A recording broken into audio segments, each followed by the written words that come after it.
इत्था हि सोमिन्मदे ब्रह्मा चकारवर्धनं शविष्ठवज्रिन्नोजसा पृथिव्या निःशशाहिमर्चन्ननु स्वराज्यम्। ॐ शान्तिः शान्तिः शान्तिः। एक गीत सुना था, बहुत पुराना गीत है। कहते छोड़ो कल की बातें, कल की बात पुरानी, नए दौर में लिखेंगे हम मिलकर नई कहानी। ये गीत सुनने में बहुत अच्छा लगता है। लोग इसे गाते भी हैं, गुनगुनाते भी हैं और सोचते हैं कि ये चीज़ बहुत अच्छी है। लेकिन इस गीत में एक और संकेत है जिसे समझने की ज़रूरत है। कहते छोड़ो कल की बातें। अगर कल की बातें छोड़ देनी पड़ेंगी तो क्या क्या छोड़ देना पड़ेगा? अगर कल की बातें छोड़नी है तो क्या क्या छोड़ना पड़ेगा, ये सोचो।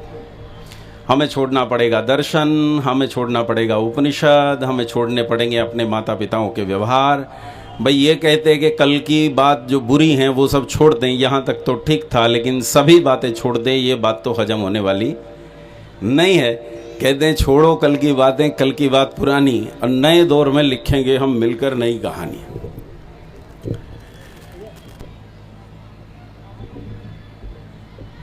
देश लंबी गुलामी के काल में रहा। बहुत लोगों ने अपने बलिदान दिए। बलिदान से, अपने रक्त से सींचकर इस देश को इस स्थान पर लेकर आए हैं। देश ने बहुत उन्नति की है, बहुत उन्नति कर रहा है और बहुत उन्नति करेगा, इसमें कोई संदेह नहीं। हम एक बड़े राष्ट्र बनने की तरफ बढ़ रहे हैं, लेकिन इस सब के बीच में कुछ चीज़ें स्मरण करना ज़रूरी है, क्योंकि वो स्मरण नहीं करेंगे तो हमारा वर्तमान और भविष्य अच्छा नहीं होगा।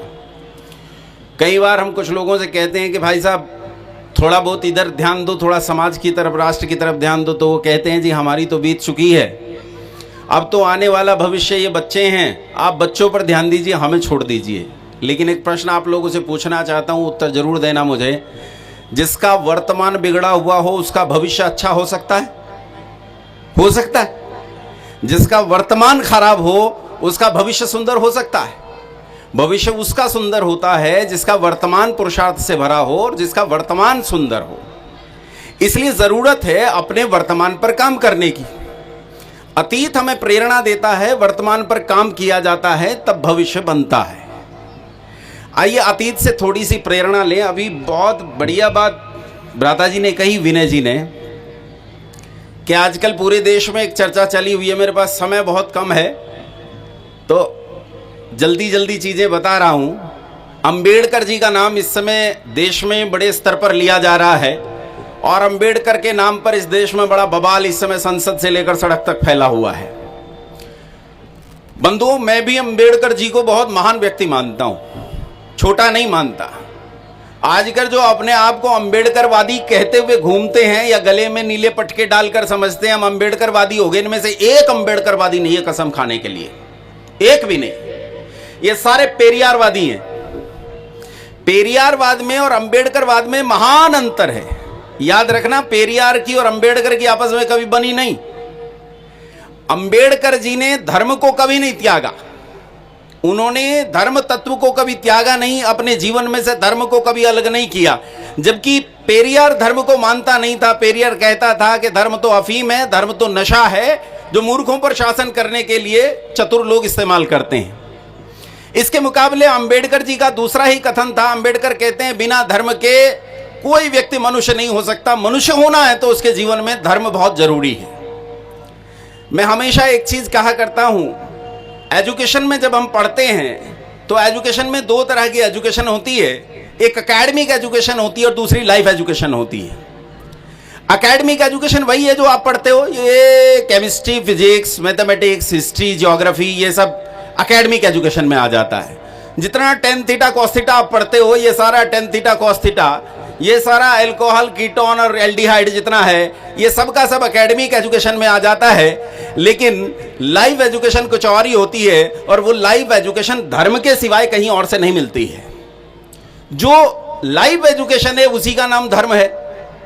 लोगों ने धर्म बहुत सारे बना लिए, लेकिन इन धर्मों में वास्तविक तत्व यदि देखो तो वास्तविक तत्व धर्म का मतलब क्या है? धर्म का मतलब है कि क्या करना है, क्या नहीं करना है, क्या कर्तव्य है, क्या अकर्तव्य है, क्या डूज हैं, क्या डोंट्स हैं। इसी का नाम तो धर्म है। धर्म आखिर इसके सिवाय क्या हो सकता है? और इस धर्म के तत्व को संसार का कोई व्यक्ति अपने जीवन से पृथक नहीं कर सकता। पृथक करेगा तो फिर वो मनुष्य की कोटि में नहीं रह जाएगा। मनुष्य वो जो इस धर्म तत्व को अपने जीवन में स्वीकार करे। स्वामी दयानंद सरस्वती ने इस देश में धर्म की इस परिभाषा को डंके की चोट पर सारी दुनिया को बताया। मजहबी लोगों को, मतमतांतर वाले लोगों को उनकी ये बात बुरी लगी। स्वामी दयानंद सरस्वती का बलिदान ले लिया गया, उनकी हत्या कर दी गई। लेकिन स्वामी दयानंद सरस्वती जो अग्नि जलाकर चले गए, उस अग्नि से असंख्य नए अग्निपुंज पैदा हुए, नई चिंगारियां पैदा हुई। और इन्हीं चिंगारियों में सबसे जाज्वल्यमान चिंगारी का नाम था स्वामी श्रद्धानंद सरस्वती। ये वो स्वामी श्रद्धानंद सरस्वती हैं जिन्हें मैं अक्सर कहता हूं कि आपने स्वामी श्रद्धानंद सरस्वती का नाम सुना हो तो ये व्यक्ति नहीं, संस्था था। संस्था, दुनिया कहती रही व्यक्ति, मैं नहीं मानता। संस्थाएं मिलकर इतना काम नहीं कर सकती जितना अकेले स्वामी श्रद्धानंद सरस्वती ने किया है। स्वामी श्रद्धानंद सरस्वती वो महान संस्था था जिसने उत्तराखंड के गांव शुद्ध कर डाले। एक पुस्तक लिखी 1945 में डॉक्टर भीमराव अंबेडकर ने। पुस्तक का नाम था कि कांग्रेस और गांधी ने अस्पृश्यों के लिए क्या किया। इसी पुस्तक में लिखते हुए उन्होंने कहा कि 1922 में एक समिति गठित हुई और 1922 की समिति में स्वामी श्रद्धानंद सरस्वती थे, जिन्होंने एक बृहद स्वरूप रखा समाज में इन दलितों के लिए। उसके लिए एक बड़ा बजट बनाया गया, लेकिन कांग्रेस ने वो बजट देने से मना कर दिया। तब इसके आधार पर कहते हैं डॉक्टर भीमराव अंबेडकर कि कांग्रेस और गांधी ने अस्पृश्यों के लिए कुछ नहीं किया। और संसार में अस्पृश्यों का भगवान यदि कोई है तो वो स्वामी श्रद्धानंद सरस्वती है और दूसरा कोई हो नहीं सकता। स्वामी श्रद्धानंद सरस्वती वो तोप है जिसके भीतर से निकले हुए गोले की गूंज आज तक सुनाई देती है। आज तक वो जामा मस्जिद हो या दूसरों के धर्मस्थल रहे हो, उन धर्मस्थलों से निर्भीक बोलने वाला यदि कोई पैदा हुआ तो वो स्वामी श्रद्धानंद सरस्वती था।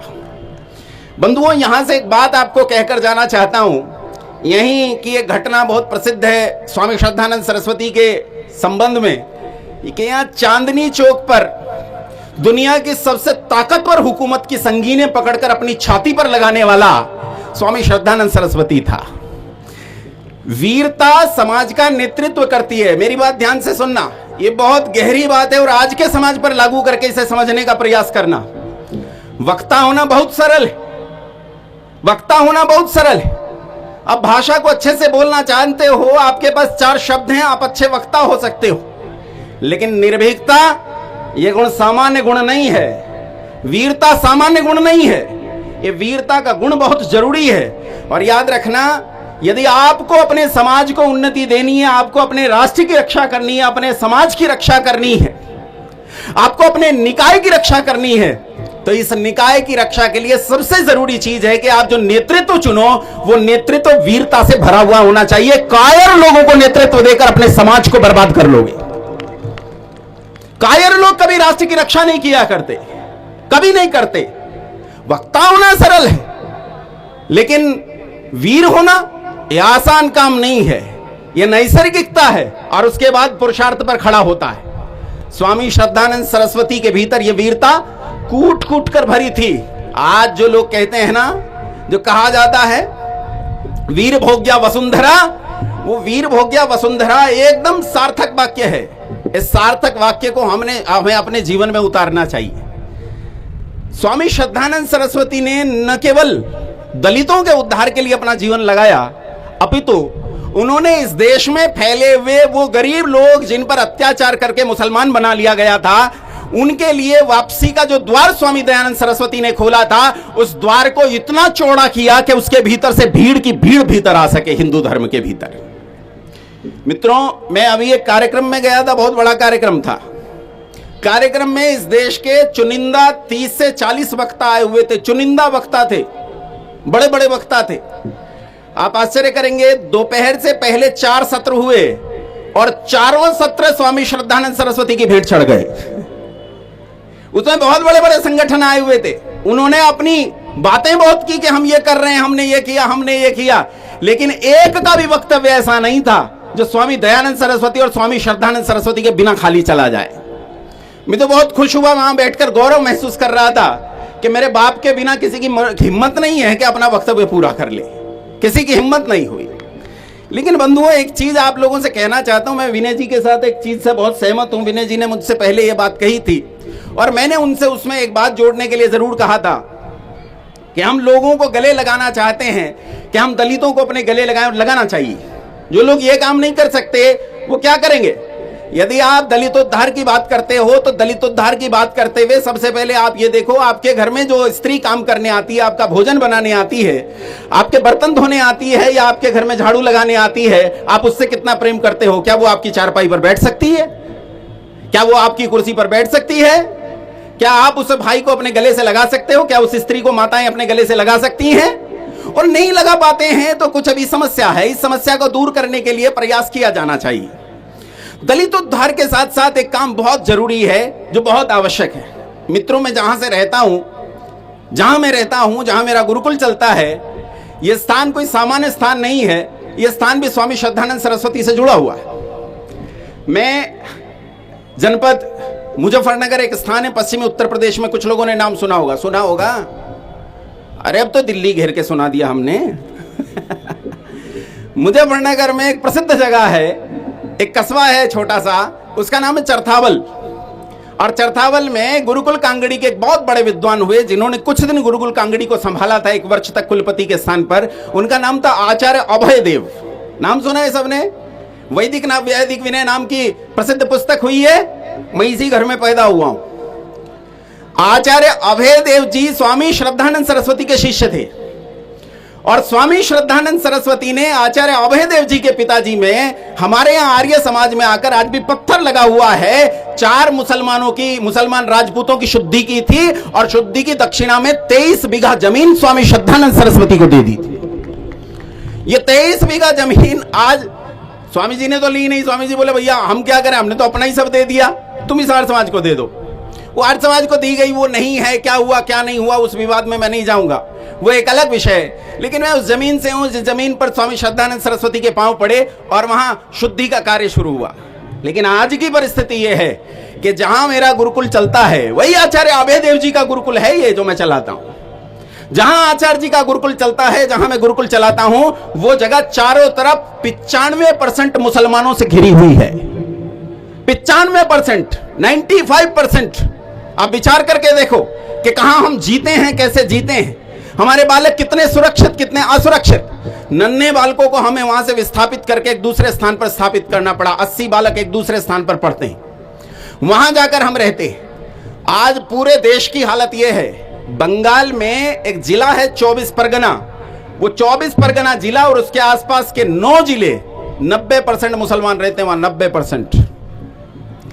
पश्चिमी उत्तर प्रदेश में कैराना का नाम आपने खूब सुना होगा, विनय जी के बारे में बताऊंगा नहीं, अब वहीं से। तो कैराना जो है वो अकेला कैराना नहीं है, अकेले पश्चिमी उत्तर प्रदेश में ऐसे 100 कैराना है और उन कैराना में से एक मेरा भी है, चरथावल भी। एक कैराना, झिंझाना, थाना भवन, जल्लाबाद, चरथावल, ये पूरी की पूरी बेल्ट है, पूरा का पूरा देवबंद है वहीं, पुरकाजी है वहीं, जानसठ है वहीं, ये सब के सब भरे पड़े हैं पश्चिमी उत्तर प्रदेश में, अकेले पश्चिमी उत्तर प्रदेश में। आज जिस संभल की बात हो रही है,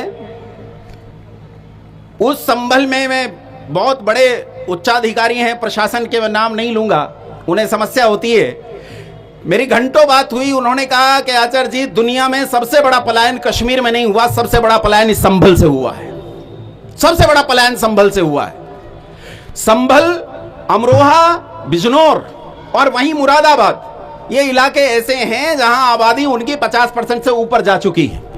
आज स्थिति यह है, मुरादाबाद में रस्तोगी नाम का एक बिरादरी रहती है जो स्वर्णकारी का काम करते हैं, सुनारी का काम करते हैं। और ये स्वर्णकारी का काम करने वाले रस्तोगियों की हालत यह है कि पहले ये इस इलाके के सबसे धनी संपन्नता वाले लोग हुआ करते थे। इनके द्वार पर बैठकर चप्पल ठीक करने के लिए किसी ने भीख मांगी कि मैं यहां ठीक कर लूं। धीरे धीरे भीतर घुसा, झाड़ू लगाई, धीरे धीरे कारीगर के पास, फिर कारीगर बन गया। और आज स्थिति यह है, आप बाजार के बीच से निकल जाओ, आपको ज्वेलरी की दुकानों के नाम मिलेंगे, अल मक्का ज्वेलर्स, अल मदीना ज्वेलर्स, और रस्तोगी लोग आज वहां बैठकर खोखे पर पान बेच रहे हैं। ये सच। कोई मुरादाबाद का वो आसपास पूछ लेना, आपके आसपास होगा तो बता देंगे। ये संभल और मुरादाबाद की बात नहीं है, केवल पश्चिमी उत्तर प्रदेश की बात नहीं कर रहा। ये तो इसलिए कि इस युद्ध के मैदान में मैं जीता हूं, इस युद्ध के मैदान में मैं काम करता हूं, काम करने में कमी नहीं है, लेकिन मैं आपको वास्तविक परिस्थितियों से अवगत कराना चाहता हूं कि स्वामी श्रद्धानंद सरस्वती ने जो काम किया, उस काम की आज के समय में कितनी ज्यादा जरूरत है। केवल बंगाल और केरल नहीं, पूर्वोत्तर का पूरा इलाका आज डेमोग्राफिक कंडीशन में आपके हाथ से जा चुका है। नागालैंड में 12.75% हिंदू रहते हैं केवल, मेघालय में 8-9% हिंदू रहते हैं, मिजोरम में 2% हिंदू रहते हैं। पूर्वोत्तर का इलाका आपके हाथ से निकल गया है। ये पूरे उत्तराखंड का जितना मैदानी इलाका है, वो मैदानी इलाका पूरा का पूरा भर गया है। इसलिए हमें आवश्यकता है कि हम हाथ फैलाएं, बाहें फैलाएं और इन लोगों को आमंत्रित करें कि आओ भैया, दीन की दावत देते हैं, दीन को स्वीकार करो, यही सच्चा दीन है। 5-5 समय औंधे सूधे होते रहने से ईश्वर मिलने वाला नहीं है। ईश्वर मिलने के लिए उसका सच्चा मार्ग उपासना है, जो ऋषि पतंजलि ने बताया है। हमें शुद्धि को अपने जीवन का अंग बनाना पड़ेगा। अगर हम स्वामी श्रद्धानंद सरस्वती की पुण्यतिथि, जन्म जयंती मनाना चाहते हैं, उनका बलिदान दिवस मनाना चाहते हैं, तो हमें अपने जीवन में एक चीज को स्वीकार करना पड़ेगा। जैसे विनय जी कहते हैं कि आप 2 दलितों को चुनिए और 4 दलितों को चुनिए, उनके घरों में जाइए। यह बहुत महत्वपूर्ण विषय है जो उन्होंने उठाया, और मैं हमेशा उनसे इस महत्वपूर्ण विषय में यह जोड़ने के लिए जरूर कहता हूं कि हम अपने सब लोगों से यह कहें कि अपने जीवन में एक उद्देश्य और स्थापित करो। एक उद्देश्य तो ये, मैं डॉक्टर बनूंगा, इंजीनियर बनूंगा। एक उद्देश्य तो मेरा उद्योग होगा, व्यापार होगा, इतना पैसा कमाऊंगा। एक उद्देश्य तो ये, फला जगह मेरा मकान होगा, फला फैक्ट्री होगी। और एक उद्देश्य ये बनाओ कि मैं अपने जीवन में कम से कम 2 मुसलमानों और 2 ईसाइयों की शुद्धि करूंगा। अपने जीवन का लक्ष्य बनाओ। तुम नहीं कर सकते, कहीं तर्क ढीला पड़ता है, हार मत मानो। कहो कि मैं अपने विद्वानों से बात करूंगा, आचार्यों से बात करूंगा, मैं आपकी बात कराऊंगा। उन्हें इन कार्यक्रमों में लेकर आओ, प्रयास करो कि इन कार्यक्रमों में लेकर आओ। और ये मैं आपको यूं नहीं कह रहा हूं कि मैंने आपको कह दिया कि बस कह दिया। मेरे पास सुभाष दुआ जी का फोन आया था। मैं सच कहता हूं, सुभाष दुआ जी को मैं शक्ल से परिचित नहीं हूं, अभी भी नहीं पहचान सकता सुभाष दुआ जी कौन से। मेरे पास उनका फोन आया, उन्होंने कहा आचार्य जी शुद्धि होनी है, कोई स्थान नहीं मिल रहा। मैंने कहा मेरे गुरुकुल में आ जाओ, और ये पूछने की जरूरत नहीं थी, आपको अपना गुरुकुल समझ कर आना चाहिए था। और जितनी शुद्धि हो हम सब झेलेंगे, यहां सब करवाओ, हम करने के लिए तैयार हैं। तुम दीन की दावत देना शुरू करो, वो दीन की दावत लेने के लिए तैयार बैठे। मेरे गुरुकुल में एक लड़का आया, उसका नाम था सलमान, पुताई करने आया था। आज उसे लोग आकाश के नाम से जानते हैं। बहुत बड़ी बात नहीं है। अब शुद्धि करने, ग्राउंड पर काम करना बहुत जरूरी है। हम मंचों पर बोलते रहें, इससे लाभ नहीं होगा। हमें जमीन पर काम करने की बहुत जरूरत है। जैसे दिल्ली सभा और उसके सब लोग कर रहे हैं इतना बड़ा काम, हमें जमीन पर काम करने की जरूरत है और इसे खड़ा करने की जरूरत है। बंधुओं, मुझे गौ सेवक की आवश्यकता नहीं थी। मेरे यहां एक व्यक्ति आया, इरशाद नाम का, आकर बोला आचार्य जी मैं कुछ नौकरी नहीं है, कुछ काम मिल जाएगा। मैंने कहा भैया मेरे यहां तो तेरे लायक कोई काम है नहीं। तो बोला जी गौ सेवा कर सकता हूं मैं, पशुओं का काम करना जानता हूं, मुझे गौ सेवक रख लीजिए। प्रदीप जी बैठे हैं मेरे सामने, चरथावल गुरुकुल की बात है। मैंने कहा भाई ये गौ सेवा का काम मैं तुझे कैसे दे दूं? गौ सेवा का काम तो तुझे नहीं दे सकता। तेरे मन में किसी दिन आया और तू मेरी किसी गैया को सब्जी बनाकर खा गया तो मेरा क्या होगा? तो बोला जी ऐसा नहीं करूंगा, शपथ पूर्वक कहता हूं ऐसा नहीं करूंगा। वो पूरी तरह तैयार हुआ और वो हमारे साथ वहां काम करने लगा। आज उसे सत्यजीत के नाम से जानते हैं, उसका पूरा परिवार शुद्ध कर दिया हमने। मैं आपसे ये कहता हूं कि आप में से प्रत्येक, और सुनो एक चीज और, जो लोग ये सोचते हैं कि हम तो उनके खिलाफ बोलते हैं इससे वो हमारे पास नहीं आएंगे, भाई अगर खिलाफ बोलने की बात है तो मेरे से ज्यादा कड़वा उनके खिलाफ कोई नहीं बोलता होगा। खूब कड़वा बोलता हूं, खूब धमकियां आती हैं, कल मार देंगे, परसों मार देंगे, यहां तेरी गाड़ी थी, वहां तेरी गाड़ी थी, आए धमकी, फर्क नहीं पड़ता। 10 से ज्यादा मुकदमे चलते हैं, इससे क्या फर्क पड़ता है? जरूरत है कि हम काम करें समाज के भीतर उतर कर। अगर हमें स्वामी श्रद्धानंद सरस्वती की जयंती मनानी है तो हमें स्वामी श्रद्धानंद सरस्वती बनना पड़ेगा। बड़ा नहीं बन सकते तो छोटा तो बने, लेकिन स्वामी श्रद्धानंद सरस्वती जरूर बने। और बंधुओं, एक चीज फिर से अंत में कहकर जाना चाहता हूं। आपने एक मंत्र अभी अभी यहां से सुना, मंच से किसी ने पढ़ा था, इंद्रम वर्धन्तु अप्तुरः कृण्वन्तो विश्वमार्यम अपघ्नन्तो अरावणः। इसमें शब्द है इंद्रम वर्धन्तु अप्तुरः, जो तुम्हारे बीच में योग्य हो, कर्मठ हो, जो तुम्हारे बीच में वीर हो, उन वीरों को आगे बढ़ाने का प्रयास करो। यदि तुमने अपने वीरों को अग्रणी नहीं बनाया तो बड़ी समस्या होगी। ये मैं देखता हूं यहां पूरी टीम, ये चड्ढा जी हैं और विनय जी हैं और ये सब लोग लगे रहते हैं, कोशिश करते हैं, ढूंढ ढूंढ कर व्यक्ति को लाते हैं, न केवल व्यक्ति को बल्कि परिवार तक को ले आते हैं, ढूंढ ढूंढ कर आगे बढ़ाने का प्रयास करते हैं। और बढ़ाना चाहिए। अपने बीच में योग्यों को, इंद्रों को आगे नहीं बढ़ाओगे तो कल्याण होने वाला नहीं है। आवश्यकता है कि उस इंद्र को हम आगे ढूंढ कर लाएं ताकि इस समाज का कल्याण हो सके, इस राष्ट्र का कल्याण हो सके। आर्य समाज की रक्षा करना हमारा उद्देश्य नहीं है। आर्य समाज किसी की रक्षा देने का मोहताज नहीं है। इस राष्ट्र की रक्षा करना हमारा उद्देश्य है, इस समाज की रक्षा करना हमारा उद्देश्य है और वेद के सिद्धांत की रक्षा करना हमारा उद्देश्य है। श्री कृष्णचंद्र महाराज गीता में कहते हैं, धर्मो रक्षति रक्षितः, रक्षित धर्म तुम्हारी रक्षा करेगा। अगर तुमने अपने धर्म की रक्षा नहीं की तो रक्षा किया हुआ जो धर्म नहीं है वो तुम्हारी रक्षा, मरा हुआ धर्म क्या रक्षा करेगा? मरा हुआ धर्म तो तुम्हारे लिए मृत्यु का कारण बनेगा। तुम्हारी रक्षा करेगा रक्षित धर्म।